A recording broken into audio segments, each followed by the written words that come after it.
नमस्कार जय जगन्नाथ। तो आज आमर ये ब्लॉगटी गरमा गरम प्रस्तुत होता मक्का चकली पिठा झुर्की प्रसार मजा नापी इच्छा होता कि गोटे गरमा गरम खावा तापर मो फटाफट जाए मम्मी को कहली माने मो सासू माँ को कि आज किसी गोटे नुआ जिनस बनवा कि गोटे निरा बनवा तापर से फटाफट जाए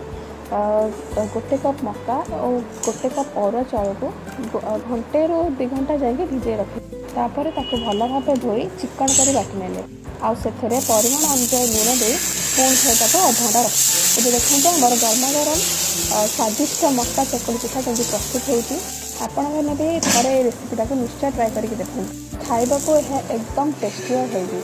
वीडियोटे जब भल लगी तो यहाँ निश्चय लाइक शेयर करूँ आपण मैंने भी यहाँ बनैकी खातु और अन्य भी खुआतु। Thank you for watching. Bye bye.